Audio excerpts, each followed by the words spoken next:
Hello friends, vibrant GS study centre में आप लोगों का स्वागत है। देखिए, इतिहास की कक्षाएं संस्थान में प्रारंभ हैं। आज हम लोग एक नया टॉपिक लेके आए हैं जो कि आपकी परीक्षा के लिए बड़ा महत्वपूर्ण है। TGT, PGT, higher, GDC, GIC में इस टॉपिक से प्रश्न पूछे जाते हैं। तो क्वेश्चन आंसर फॉर्म में हम आपको पढ़ा रहे हैं और एक एक क्वेश्चन हम आपके सामने लाएंगे, उसका विकल्प रखेंगे, उसकी व्याख्या करेंगे और उसका उत्तर बताएंगे। देखिए, पहला जो हमारा क्वेश्चन है, पहला जो प्रश्न है, यह है द्वितीय नगरीकरण का मानक मृदभांड है। कहने का तात्पर्य है कि भारत में जो द्वितीय नगरीकरण हुआ था उसमें किस मृदभांड का प्रयोग होता था। अर्थात 6th सेंचुरी बीसी में के लोग किस मृदभांड का प्रयोग करते थे। बड़ा महत्वपूर्ण क्वेश्चन है। विकल्प नंबर 1, उत्तरी कृष्ण मार्जित पात्र परंपरा। इसी को क्या बोलते हैं? इसी को बोलते हैं NBPW. North black polish ware. अगला, गैरिक मृदभांड, इसको बोलते हैं ओसीपी। चित्रित धूसर मृदभांड, इसको बोलते हैं पीजीडब्ल्यू, पेंटेड ग्रे वेयर। काले एवं लाल मृदभांड, इसको बोलते हैं बीआरडब्ल्यू, ब्लैक एंड रेड वेयर। देखिए, तो प्रश्न क्या पूछ रहा है? द्वितीय नगरीकरण का मानक मृदभांड है। पहला एनबीपीडब्ल्यू, दूसरा ओसीपी, तीसरा पीजीडब्ल्यू, चौथा बीआरडब्ल्यू। बताइए उत्तर इसका। देखिए, इसका उत्तर होगा एनबीपीडब्ल्यू। अब देखिए, विकल्प से जो क्वेश्चन पूछ सकता है कि गैरिक मृदभांड का संबंध किस काल से है। तो गैरिक मृदभांड का जो संबंध है वह वैदिक काल से है। वैदिक काल में भी पूर्व वैदिक काल से। तो जो गैरिक मृदभांड परंपरा है वह पूर्व वैदिक काल से इसका संबंध है। कहने का तात्पर्य है कि गैरिक मृदभांड प्रयोग होते थे किस समय? पूर्व वैदिक काल के समय। ठीक, आगे देखिए। अब ये इसी में से अगला प्रश्न बन सकता है, चित्रित धूसर मृदभांड परंपरा का संबंध किस संस्कृति से है या किस काल से है। तो चित्रित धूसर मृदभांड परंपरा का जो संबंध है वह है उत्तर वैदिक काल से। उत्तर वैदिक काल से चित्रित धूसर मृदभांड परंपरा का संबंध है। उत्तर वैदिक काल के लोग इस प्रकार के मृदभांड का प्रयोग करते थे। ठीक, अगला जो हमारा विकल्प है काले एवं लाल मृदभांड। तो काले एवं लाल मृदभांड का जो संबंध है वह है सैंधव काल से या सिंधु नदी घाटी सभ्यता से या हड़प्पा सभ्यता से। देखिए, एक प्रश्न से 4 प्रश्न बनते हैं। एक प्रश्न की व्याख्या से 4 प्रश्न यहां बन रहे हैं। ठीक, अगला क्वेश्चन आ जाइए। देखिए, अगला क्वेश्चन है कि कौन सी धातु भारत में द्वितीय नगरीकरण के लिए उत्तरदायी थी। विकल्प नंबर 1 तांबा, विकल्प नंबर 2 सोना, विकल्प नंबर 3 चांदी, विकल्प नंबर 4 लोहा। देखिए, जब आपको पढ़ा रहे थे वैदिक काल, उससे हम लोग चर्चा किए थे कि पूर्व वैदिक काल के अंतिम चरण से और उत्तर वैदिक काल से हमें भारत में लोहे के साक्ष्य मिलने लगते हैं। लोहा मिलेगा। अब क्या होगा, 6th सेंचुरी बीसी के जो लोग हैं वह हल में लोहे के फाल का इस्तेमाल करेंगे, जिससे क्या होगा, खेती अच्छी होगी, मिट्टी को अच्छी तरह से मिट्टी की खुदाई होगी। मिट्टी की अच्छी तरह से जब खुदाई होगी उत्पादन अधिक होगा। उत्पादन जब अधिक होगा तो अधिशेष सरप्लस अनाज ज्यादा से ज्यादा मात्रा में होगा। और जब सरप्लस अनाज होगा, जब सरप्लस उत्पादन होगा तो उसी आधार पे बड़े बड़े राज्यों का निर्माण हो जाएगा। तो कहने का तात्पर्य है कि जो लोहा धातु थी, लोहा ने कृषि की क्रांति में मदद किया। लोहा से मजबूत धातु थी, कठोर धातु थी। हथियार उन्नत किस्म के बने, जिससे जो बड़े राज्य थे उसका उपयोग किए। जैसे जो मगध राज्य था वह लोहा के उपयोग से काफी लाभान्वित हुआ और उसने लोहे के दम पे उसके जो सीमावर्ती राज्य थे उसका मगध राज्य में विलीन कर लिया और जो मगध है एक अखिल भारतीय राज्य के रूप में उसका जन्म हुआ। तो इसका उत्तर हो जाएगा लोहा। विकल्प नंबर 2, 4। तो कौन सी धातु भारत में द्वितीय नगरीकरण के लिए उत्तरदायी थी? तो आप बताइएगा कि लोहा था वह द्वितीय नगरीकरण के लिए उत्तरदायी थी। ठीक, चलिए देखिए, इसी लोहे के दम पे, इसी लोहे के कारण भारत में जब द्वितीय नगरीकरण होता है तो 6 बड़े नगरों का जन्म होता है। कौन कौन? उसमें चंपा है, अगला श्रावस्ती है, अगला राजगृह है, अगला साकेत है, अगला वाराणसी है और कौशाम्बी। तो 6 जो नगरों का जो जन्म होता है उस जन्म में कहीं न कहीं इस लोहे का योगदान था। द्वितीय नगरीकरण में जो नगर थे यही 6 मुख्य नगर थे। इसका जो उल्लेख मिलता है महापरिनिब्बाण सूत्र में। बौद्ध ग्रंथ है महापरिनिब्बाण सूत्र, उसमें इन 6 नगरों के बारे में बताया गया है। ठीक, अगला हमारा जो प्रश्न है, कौन सा ग्रंथ 16 महाजनपदों की सूची प्रदान नहीं करता है? कहने का तात्पर्य है कि किस ग्रंथ से 16 महाजनपदों के बारे में जानकारी नहीं मिलती है। पहला विकल्प अंगुत्तर निकाय, दूसरा विकल्प महावस्तु, तीसरा विकल्प दीघ निकाय, चौथा विकल्प भगवती सूत्र। क्वेश्चन क्या पूछ रहा है?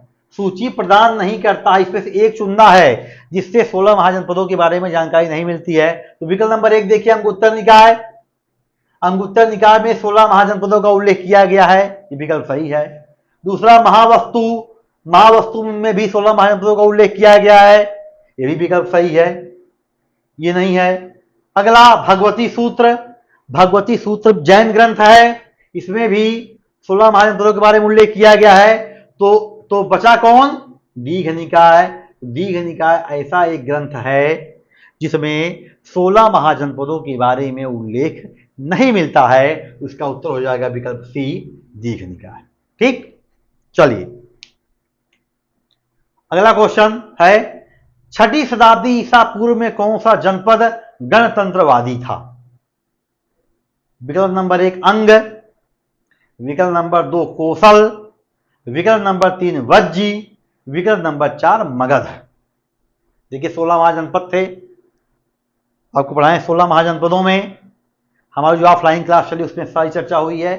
16 महाजनपदों में कुछ राजतंत्र, ज्यादातर राजतंत्रात्मक थे, कुछ गणतंत्रात्मक भी थे। तो अंग जो है नहीं होगा, अंग राजतंत्रात्मक था, कोसल राजतंत्रात्मक था, मगध राजतंत्रात्मक था, बचा कौन? वज्जी। वज्जी में गणतांत्रिक व्यवस्था थी। ठीक, चलिए अगला जो हमारा प्रश्न है, गंगा घाटी में कितने महाजनपद स्थित थे? देखिए बड़ा अच्छा प्रश्न है।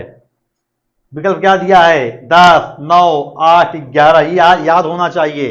या 16 महाजनपदों की जो हम सूची बनाए थे, जो हम डायग्राम बनाए हैं, उसमें हम बताए हैं कि गंगा घाटी में कौन स्थित है। तो 16 महाजनपदों में 10 महाजनपद ऐसे थे जो कि गंगा घाटी में थे, आपको याद होना चाहिए। काशी, कोसल, अंग, मगध, वत्स, पांचाल और मल्ल, चेदी, वज्जी और सूरसेन। 10 हुए कि नहीं हुए? कोसल 1, काशी 2, अंग 3, मगध 4, वत्स 5, पांचाल 6, मल्ल 7, चेदी 8, वज्जी 9, सूरसेन 10। तो इसका उत्तर हो जाएगा 10। 10 ऐसे महाजनपद थे जो कि गंगा घाटी में स्थित थे। ठीक, चलिए आगे देखते हैं। आप देखिए अगला क्वेश्चन है, कौन सा प्राचीन महाजनपद यमुना नदी के तट पर स्थित था? यमुना नदी की बात हो रही है, यमुना नदी के तट पर स्थित था। विकल्प नंबर 1 अंग, विकल्प नंबर 2 अवंती, विकल्प नंबर 3 मत्स्य, विकल्प नंबर 4 वत्स। देखिए अंग नहीं था, बिहार वाला इलाका है, अवंती नहीं था, एमपी वाला है, मत्स्य नहीं था, ये भी नहीं है, बचा क्या? वत्स। वत्स महाजनपद यमुना नदी के तट पर स्थित था, क्योंकि इसकी जो राजधानी क्या थी? इसकी राजधानी कौशाम्बी थी। तो वत्स महाजनपद गंगा यमुना नदी के तट पर स्थित था। देखिए अभी क्वेश्चन पूछा कि गंगा गंगा घाटी में कौन स्थित थे, अगला पूछ लिया कि यमुना नदी के तट पर कौन सा स्थित था। ठीक, चलिए अगला जो हमारा क्वेश्चन है, नंदों का उल्लेख करने वाला प्राचीनतम अभिलेखी प्रमाण कौन सा है। विकल्प नंबर 1 निगाली सागर अभिलेख, विकल्प नंबर 2 हाथी गुम्फा, विकल्प नंबर 3 हेलियोडोरस का लेख, विकल्प नंबर 4 नासिक गुहा लेख। तो देखिए आपकी जानकारी के लिए आपको बता दें कि नंदों का उल्लेख करने वाला जो प्राचीनतम अभिलेख है वह है हाथी गुम्फा अभिलेख, और इसी अभिलेख से हमें नंदों के बारे में जानकारी मिलती है, और यही अभिलेख नहरों की सूचना देने वाला पहला अभिलेख है।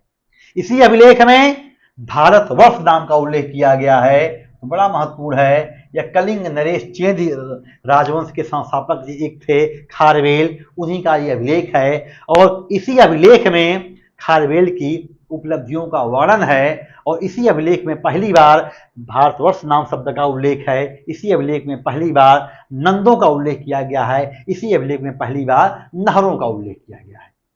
3 क्वेश्चन इससे बने, तो उत्तर मान लीजिएगा हाथी गुम्फा अभिलेख। अगला देखिए क्वेश्चन क्या है, किस जातक ग्रंथ से पश्चिम एशिया में मोरों के निर्यात का उल्लेख है। तो पहला अर्थशास्त्र, दूसरा बाबेरू जातक, तीसरा यवन जातक, चौथा कोई नहीं। तो देखिए इसका उत्तर क्या हो जाएगा, इसका उत्तर हो जाएगा बाबेरू जातक। बाबेरू जातक बौद्ध ग्रंथ से संबंधित है। जातक ग्रंथ होते हैं बौद्ध धर्म से संबंधित है। इसमें गौतम बुद्ध के पूर्व जन्मों की कथा है। तो बाबेरू जातक बड़ा महत्वपूर्ण है, पूछा जाता है क्योंकि इसे मोरों के निर्यात का भी उल्लेख है और कौओं के भी निर्यात का उल्लेख है। और कहा गया है कि जो मोर थे वो 500 से लेके 1000 करसापड़ तक बिकते थे।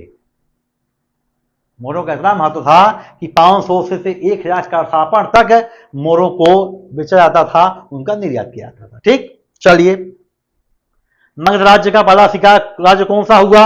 अगला क्वेश्चन हमारा है काशी, अंग, कोसल, वज्जी।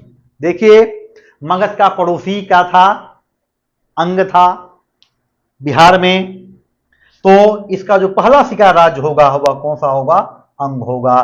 देखिए आपको बताए थे कि जिस ऋग्वैदिक काल में जन, उत्तर वैदिक काल में जनपद, प्राक मौर्य काल में 16 महाजनपद और मौर्य काल में अखिल भारतीय राज्य। तो प्राक मौर्य काल में जो मगध राजवंश था उसने अपने समकालीन जितने भी छोटे छोटे राज्य थे उसको अपने अंदर विलीन कर लिया, और मगध आगे चल के एक साम्राज्यवादी राज्य के रूप में स्थापित। हमारा अगला क्वेश्चन देखिए 10वां क्वेश्चन, कौन सा महाजनपद सबसे दक्षिणी महाजनपद है। देखिए हम लोग चर्चा किए थे 16 महाजनपद के बारे में, उसमें 10 महाजनपद गंगा घाटी में थे। 16 महाजनपद में एक ऐसा महाजनपद था जो दक्षिण में स्थित था। विकल्प देखिए असमक, अवंती, चेदी, मत्स्य। देखिए इसमें से सबसे पहले निकालिए कौन नहीं था। नहीं में अवंती नहीं था, चेदी नहीं था, मत्स्य नहीं था।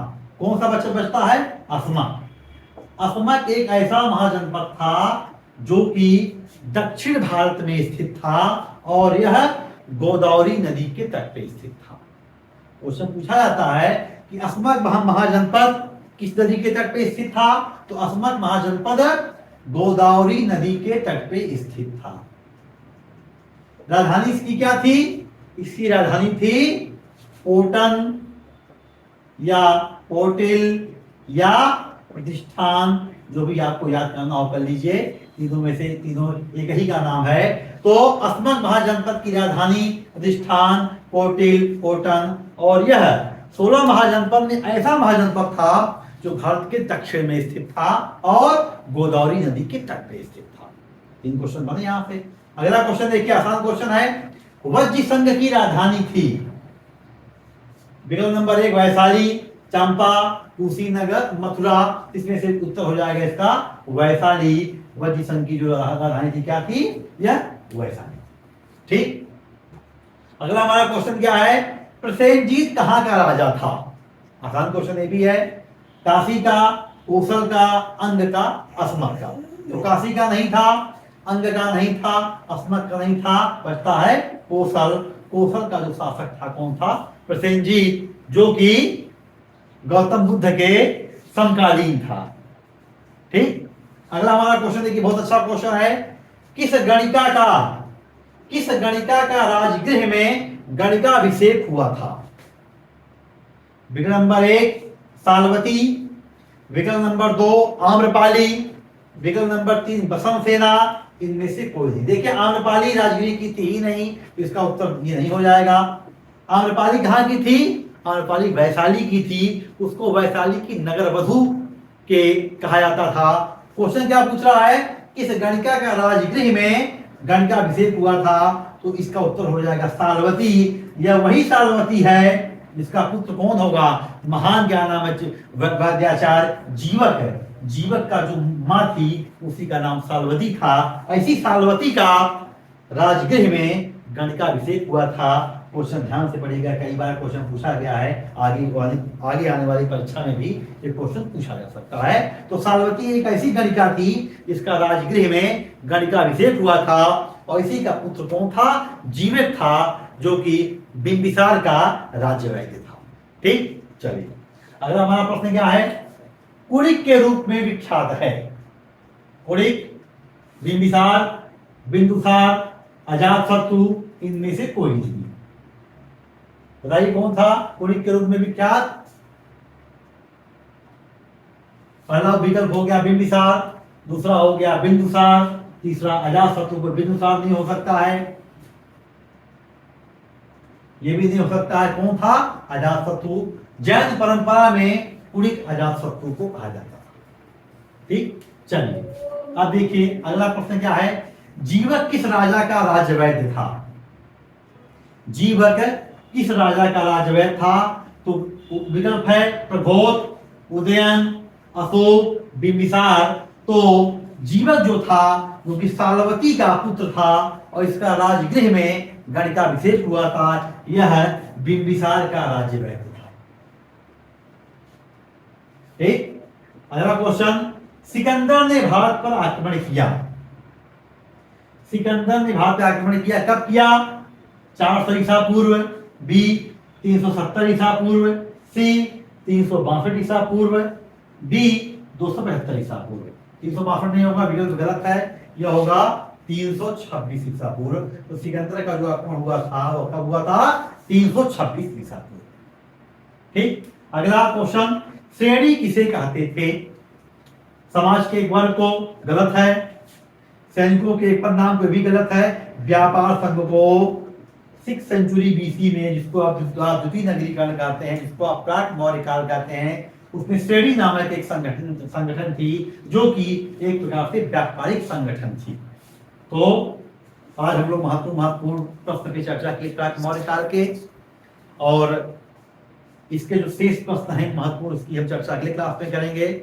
हमारे चैनल को आप लोग अधिक से अधिक शेयर करिए, लाइक करिए, सब्सक्राइब करिए। आपको आने वाली परीक्षाओं में जो आप यहाँ मेहनत कर रहे हैं, जो आप क्या नाम यहाँ पर क्वेश्चन सॉल्व कर रहे हैं, इसका परिणाम आपको देखने को मिलेगा।